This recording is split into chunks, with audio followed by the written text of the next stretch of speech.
Hey, what's up guys? What's going on everybody? It's Anthony here, Commanderastig RC. I'm back in my RC station again here today. So this is going to be part 2 of messing around with my X-Maxx here. And just doing a little bit of upgrade on it and doing a little bit of maintenance as well. So I have some goals I want to accomplish in this video, and I'm kind of hoping that I can get them all done.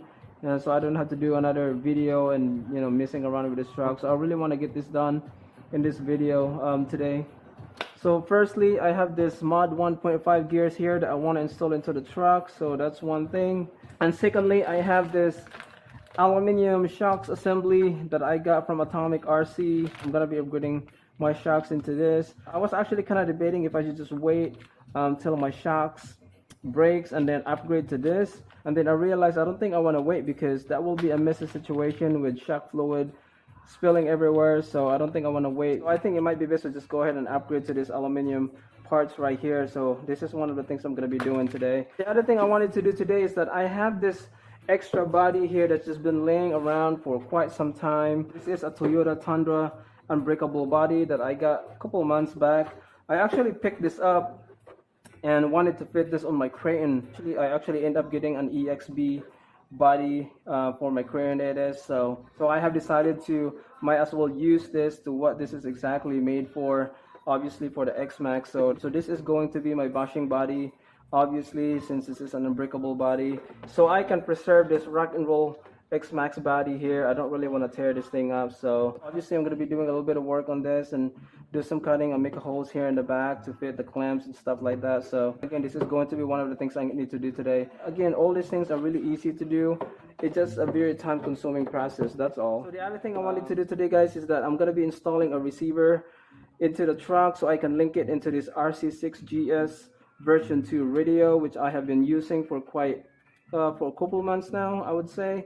And I really had a good experience with this radio. This radio actually turning into my main radio here, and I got a couple of my trucks hooked up into this radio now. So again, I have a good experience with it. One of the things I really like about this is that it's not only the range but the responsiveness when it comes to throttle and steering. So I'm really happy about this radio. So I'm going to be installing a receiver in there so I can hook it up in here. And also I want to highlight and show you guys how the integrated gyro system works once I install it into the truck. So we'll get to that a little bit deeper in a little bit here. So, and lastly, hopefully I can get a test out run once I install everything into this truck. So let's get started. Let's get cracking, because there's so many things I want to cover in this video. So let's get right into it. So I got all my shocks pretty much done here. Got them all upgraded to this Atomik RC aluminum caps, collar, and also the spring perch at the bottom. I also did the backs as well.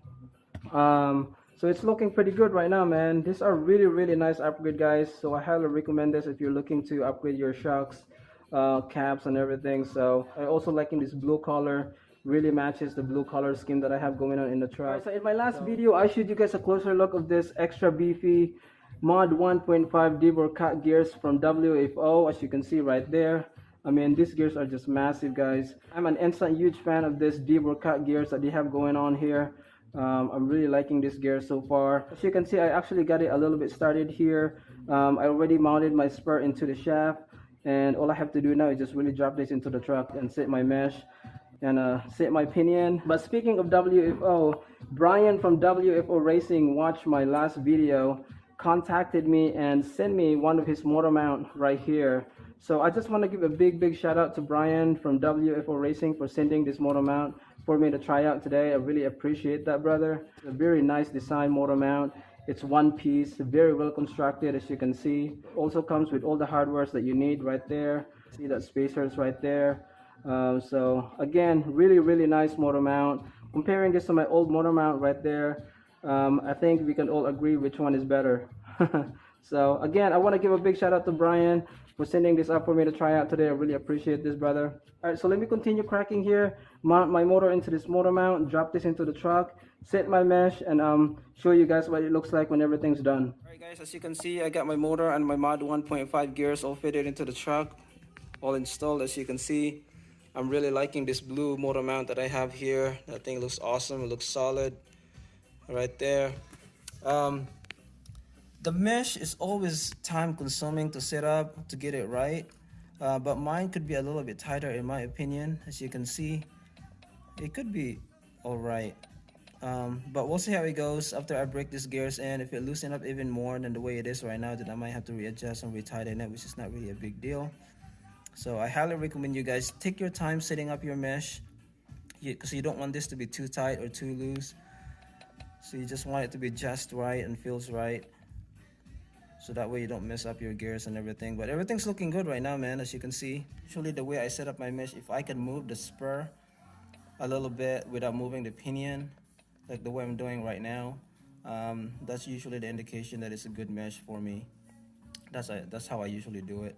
Take your time setting up your mesh just to get it, to make sure you get it just right, so you're not going to mess up your gears and stuff. So love these gears in here, man. We'll see how it goes after I break this in. But everything's fitted, everything's looking good. The gears and the motor is sitting just right in here. So all right, so let's move on to the next one. I think I'm gonna do uninstall the receiver and get my radio sorted out here next, and then I will do the body last, and then we'll get you back in here, and then I'll show you all that once everything's done. Alright guys, so now I'm in the process of installing my receiver here so I can hook it up into my RC6GS version 2 radio or transmitter. That's why it's looking a little bit messy here. But before I get started here, like I was pointing out earlier, that I've had a really good experience with this radio.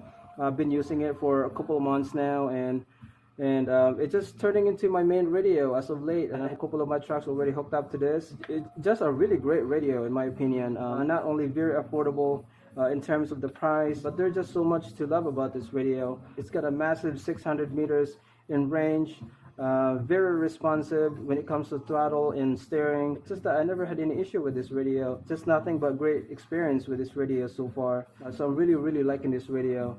And I want to point out that one of the greatest advantage about having one radio for a lot of your trucks is that, for those of you guys who have been following me in this channel for a while now, you know I'm a huge fan of the Tactic radio.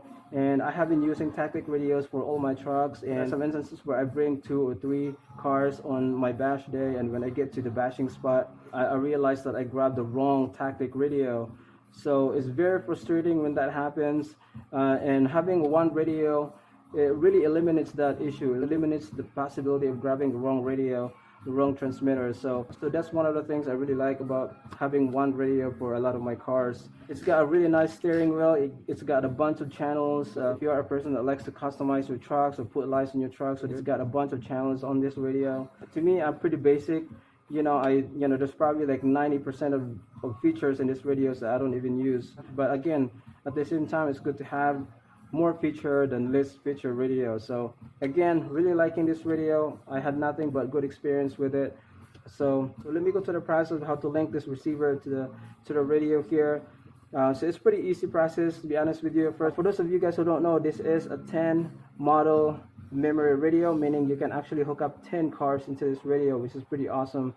So first thing you need to do here is you just obviously turn it on, and you want to go to the channel that is open, as you can see. To get to the main menu here, you just press the exit and enter button, as you can see right there. Then you want to go to number 2, which is your model. Press enter. You can see right here I'm on model 5, meaning that's an open channel, where I'm going to be putting the X-Maxx here. And at the bottom I have an Outcast 8S, I have a Crayon 8S, I have a regular Outcast. This is another model 9, and model 10 is an open channel. So I have a bunch of cars hooked up to this radio, as you can see right here. So let's go back to model 5, where I'm going to be putting this X-Maxx here. So you want to go to model 5 and then press enter, and then you go back to the main screen right here. And what you're going to do here, you're going to get your receiver and hook up the steering to channel 1, which is your steering channel. And then you're going to get your ESC hooked up to channel 2, which is going to be your throttle. Here you go, right there. And obviously you're going to power it on right there. Sorry for the mess here. Turn on your system.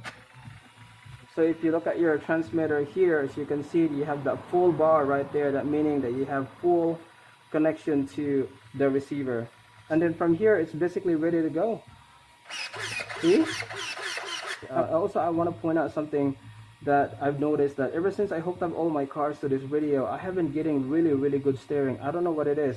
Like I said earlier, I've been using a tactic radio, and sometimes I get really slow or lazy steering. But ever since I've been using this radio, my steering's been really good. As you can see, very responsive when it comes to steering. So I'm really liking this radio so far. So if you look right here on the top left side of the transmitter, it says Model 5. You can actually change that to X-Maxx since you are actually hooked up to the X-Maxx right now. And if you look right here on the top right side, it says 7.7 volt. That actually the remaining voltage of the LiPo that powering this radio, which is kind of nice to have that in there, so you know exactly how much power you have left on your transmitter, which is pretty awesome feature. Alright guys, as you can see, everything is working as it should. So the next step we're going to do is I'm going to turn on and enable the integrated gyro system in this receiver right here, so we can see what that looks like. And this knob right here on your transmitter, this is going to be your gyro sensitivity level knob. If you turn it all the way forward, that will give you 100% sensitivity, and if you turn it all the way down, that will zero out, or that will turn off the gyro sensitivity on the car. So let's we'll just put it into 50% right here, and then to turn on, to enable the gyro system, what you're going to do is you're going to press this button right here 3 times. 1, 2, 3. So as you can see right there, the gyro is enabled, and you might notice that there's a little bit of jittering going on or something shaking going on my wheels here. That's because the gyro system in this receiver is very sensitive, so you really want to be careful with that. So we just want to make sure that everything is working properly. Again, if you notice that your wheels are shaking really badly, you just need to turn it down or turn it off with this knob right here on the radio. Maybe turn it just a little bit and see if it's working properly. Alright guys, so I think we got the integrated gyro system working properly here now. As you can see, if I lift it up and turn it side to side, left to right, it's working properly now. Again, just a recap, if you want to enable the integrated gyro system in this receiver, all you have to do is just press the button 3 times. It should give you that jittery shaking action on your tires to start with, to begin with. Once you have the receiver seated in here properly, that should stop. And this knob right here on the radio, that will pretty much control how much sensitivity you want if you want to use it. So it's very sensitive. Just play around with it, take your time with it, experiment with it, and how much sensitivity you want in terms of using this gyro system in here. So you want to turn it off and disable it. There's 2 things you can do. You can either press the button 3 times again, that will disable it, or you can just turn it off. You can just turn this knob right here all the way down. That will actually disable your gyro system. So and again, it's pretty awesome that you have the knob right here to control how much sensitivity you want. So again, it's a very nice feature, which is pretty awesome in this very affordable radio. So alright guys, so that's pretty much it. I'm going to continue just reroute my wires here and close this receiver box, and then we'll move on to the body, and then hopefully we can get some test out run out here. As you can see, the body is all done. It's all fitted into the truck. It's looking good. I kind of skipped to the very end because it was a very time consuming working on this body.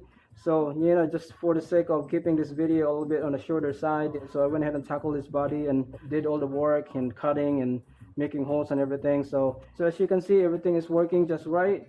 The front here, it's not too bad. The back is fitting nicely. So I'm pretty happy with how this body is fitting in here. So everything's looking good, man. So just open this up, and so as you can see, let me switch camera here and give you guys a closer look at what I've done to this truck real quick. Alright guys, as you can see, everything's done. Everything's fitted back into the truck, finally.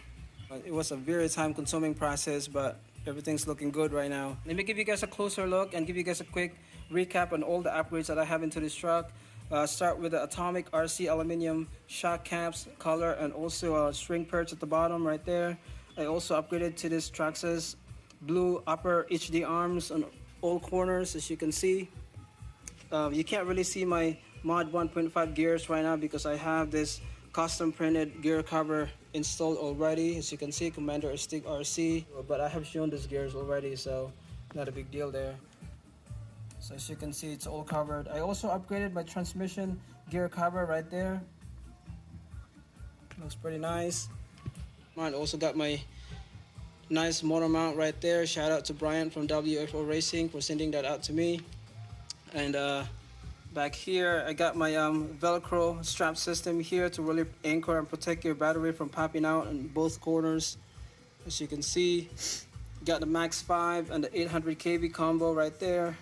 I also got this 3D printed ESC switch mount. That's pretty cool.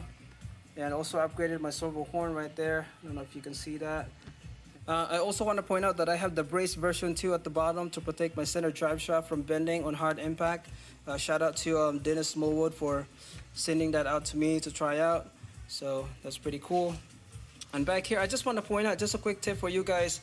I have added this countersunk spacers right here to keep my pins from popping out. I pretty much have this all over my truck. I haven't had any pins popped out on me ever since I added this countersunk spacers, so that's a really good tip right there. And also I want to point out that I have swapped all my button head screws to this socket head screws, as you can see all over my trucks, right there, right here. So I have swapped them all to this socket head screws, and the reason for that, they are just a lot beefier and they are less likely to strip on you. So that's a really good tip right there. Alright guys, here's just a quick comparison between these two screws right here. The right side is the socket head and the left side is the button head. As you can see right there, the socket head, they are just a little bit beefier and they're just a lot of meat to grab onto, and they are less likely to strip on you. That's the reason why I went ahead and swapped all my screws from the button head to a socket head. So as you can see, they're just all over my truck. As you can see, swap them all. So again, everything's done, everything's looking good. So there's only one thing to do now, is just take it out for a test run, right? So let's get it.